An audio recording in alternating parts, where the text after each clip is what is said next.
So today, I want to talk about not necessarily manifestation. I want to talk about energy.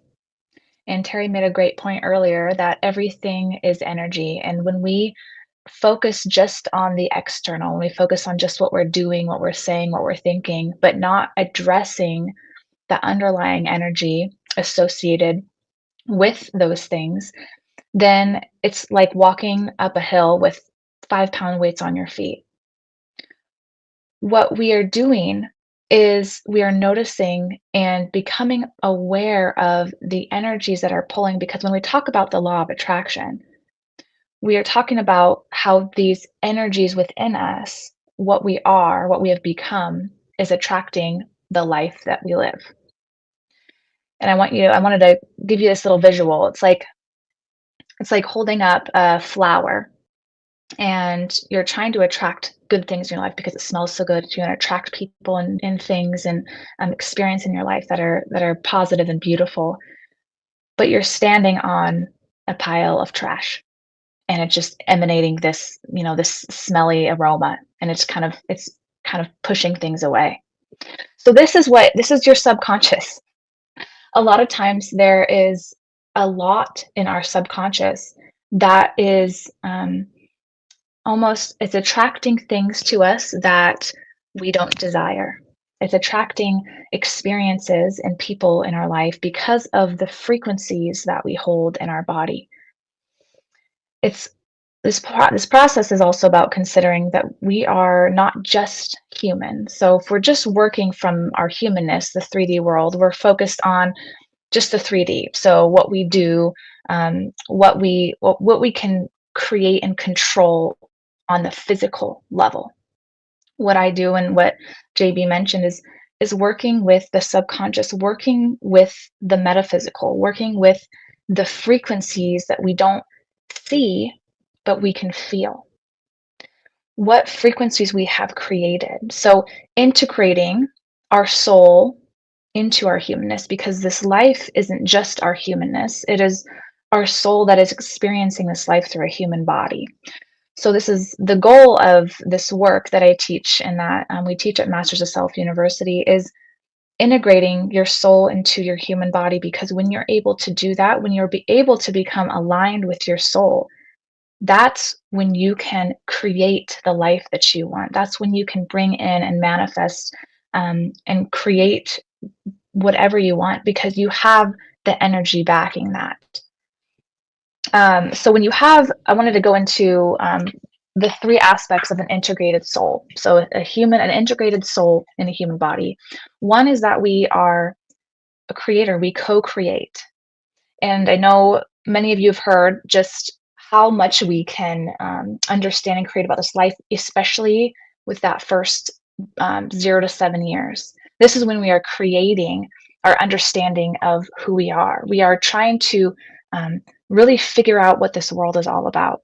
And as creator beings, we are creating not just things in the physical, we are creating our beliefs. We are creating our wounding, what we feel, what we think about ourselves. And depending on, the way we are raised and our parents and other influences, we are creating this understanding of who we are and our identity and how we relate to this world.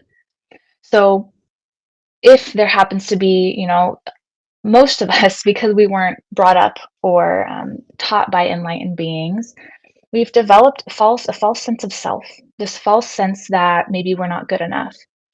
Maybe we have these deep fears of not being perfect, not being wanted, this deep fear of rejection. So when we are thinking of creating positive things in our life, we can't just ignore these frequencies that we have created when we were younger. Because we are such powerful beings, when our mom drops us off at kindergarten and we feel at 5 years old, feel like she abandoned us. It could just be something as simple as that. It doesn't have to be something traumatic, something huge. It could just be a simple event as that to create this fear and this feeling of abandonment. We create that frequency within us. It's then a living frequency within us. It's a belief. It's this deep fear that will continue to survive and live in our bodies until we heal it. So if you see that whole first 7 years, and more can develop obviously throughout the rest of your life, but mostly birth to seven, those primal years of just understanding who you are creating your sense of self and creating these false narratives that will continue to show up in your life. Another aspect is we are the experiencer. So we are the creator, we are also the experiencer. In this human body, we came into this human body as a soul to experience this life. And so we are constantly experiencing what we create. And we feel this when, let's say have this fear that people don't like us, that we're unwanted. And so maybe when your boss is in a bad mood, they could maybe not be saying anything to you, but within you, it activates this frequency of, oh, it's because of me. She doesn't like me. She doesn't want me. She thinks that I've done something wrong. It could activate this shame. And it's because there's a frequency that we have created that maybe maybe we're a bad person.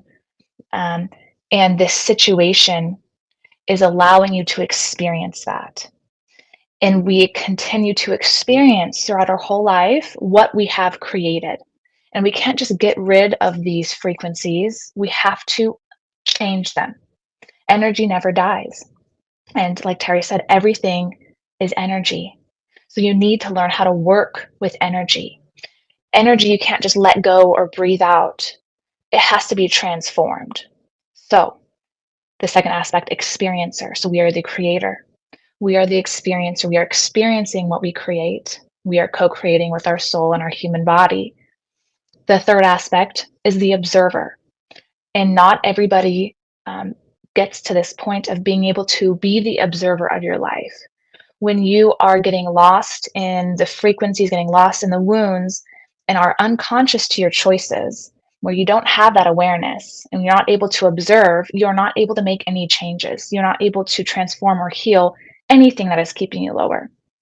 So the observer piece is stepping out of, detaching from these wounds, these programs, these frequencies, these things that you've created, seeing them for what they are, not getting lost in them, and being able to shift and change from that point of view. So as long as the three aspects of an integrated human and soul, the observer, the experiencer, and the creator, as long as we can understand that, it will help you really take this concept of manifestation and understand it from an energetic level. And to take things a little bit deeper, I also wanted to go into energetic entrainment. So it's taking everything that we see on the outside and understanding it from a deeper perspective. It's taking just that conversation or that interaction that you had with somebody, understanding, okay, what was activated within me? What is actually showing up right now? What is the frequencies that I'm feeling and experiencing? And these energies, because when I think of manifestation, it's how does energy interact with energy? So I know that a couple speakers before have mentioned just how energy attracts energy and how we can create the life that we want, right? Um, because of the energy that we hold within ourselves. But how do we know how to elevate that energy within us? Because we could be feeling like complete crap and that the world is out to get us, and we can be coming from a very victim mindset and victim energy and try to convince ourselves that we're happy, but we feel how inauthentic that is. We can feel that it's coming from force. So I think that this is a huge piece where people kind of get lost in this concept of manifestation that, oh, I only need to think, I only need to do, I only need to maybe write in my gratitude journal or say the affirmations. But they don't realize that it's about becoming that frequency. And how do you become that is you transform these lower frequencies, because our natural state is the most elevated. We're an aspect of oneness consciousness. We are an aspect of a higher consciousness, our soul. So as we heal these lower frequencies within us that keep us trapped, that keep us stagnant, that keep us in these cycles, we can elevate and become more aligned. And that's where we are able to attract the higher more elevated things that we would desire in our life, because we are co-creating with our soul. We are um, almost collaborating. We're trying to use energy instead of just forcing from the outside. So um, there is three things that I wanted to go over with energetic entrainment. So how energy works with energy. The first one is how your energy influences and impacts others, and how their energy influences and impacts yours. When we are looking at maybe a simple example of, maybe you walk into a room and you have a group of people talking in the corner, and you feel that they're kind of talking, crap about other people, or like they're in judgment. We can feel how icky that is. And maybe that's our group of friends. Maybe we used to be that, and we used to kind of fall into those patterns and dynamics. But as we've grown and healed and become more elevated versions of ourselves, we don't fit in that anymore, because that's their own energetic dynamic, right? And as you elevate, as your frequency elevates, these two frequencies are going to want to entrain. They're going to want to become the same. And a good example of this, like a good physical example, is the pendulums. So if you have a bunch of pendulums in a room and they're all swinging at different times, eventually they'll all end up on the same. So the energy is wanting to become the same. So when let's say you insert yourself into this group of people that are, in judgment and kind of a lower frequency, you're gonna want to either drop down to their level because you feel that pull, or they're going to want to pull you down. They feel that you are kind of elevated, you're more healed, and you're different, and they're going to probably say stuff like that. Oh, you're different, something's different, something off about you. They'll do whatever they can to pull you back down because it makes them feel more comfortable. If there's two varying energies, it's going to feel really uncomfortable. And you also feel this when somebody's growing out of a relationship. Understanding how energy works, understanding that entrainment piece of how, if you are growing out of a relationship, it's going to create a lot of discomfort, a lot of dis-ease. But that also offers an opportunity for someone else to rise up and meet you there, because the energy is wanting to become the same. And there is a comfort when it is. So like if you were to drop down into judgment with these people, oh, there's a comfort there because the energy is the same.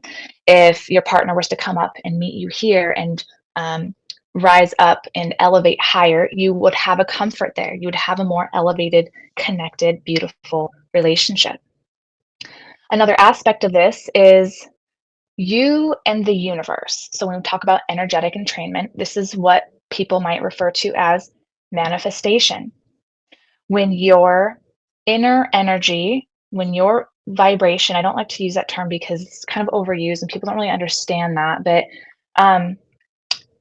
when you use your own vibration to create the life that you want, or there's another piece of this, when you don't first address the subconscious programming within you that is a reflection of your conditioning and your wounds and your influences that don't match the life that you want. Let's say you want a life of secure, like financial abundance, right? But you have this deep scarcity wound. You just feel like there's not enough out there for everybody, that you're never going to have enough, that you're going to run out of money. There's this deep belief. That belief is going to win almost every time, because that is the truth of what you are experiencing. So you might attract experiences to you. This is how the universe works.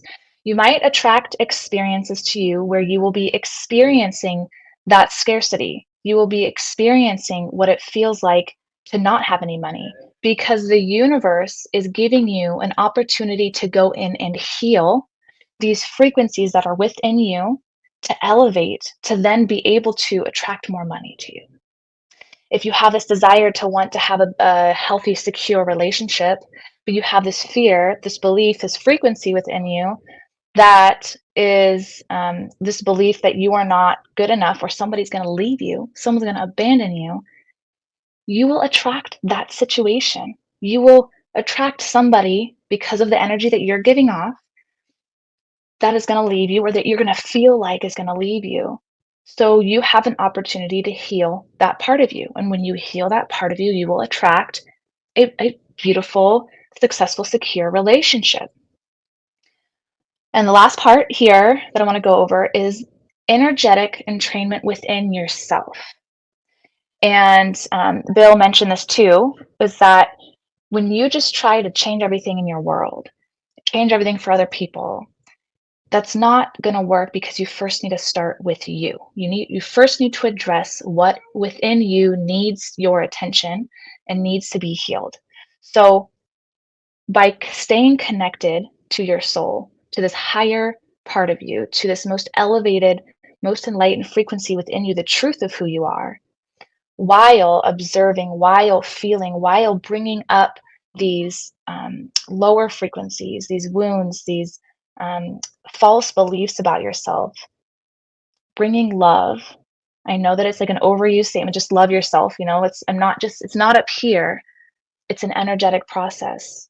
So bringing love to these different versions of yourself, you're able to alchemize those lower frequencies because you have a higher frequency within you, the truth of who you are, when you choose to connect to that through your heart, and then become the observer, detach from all these frequencies, see what's coming up, feel into, bring up these things and meet that with love. You change the frequency. You alchemize those lower frequencies. So you become more whole. You become more of who you are. You become more aligned with your soul. So to wrap things up, um, it's all about energy. It's all about learning to transform what is keeping you trapped, what is keeping you in stagnant, because 95% of it is underneath the surface, is in your subconscious. 95% of it needs to be addressed in order for you to be able to create the life that you want, not from a place of force, but allowing the universe to bring you exactly what you need.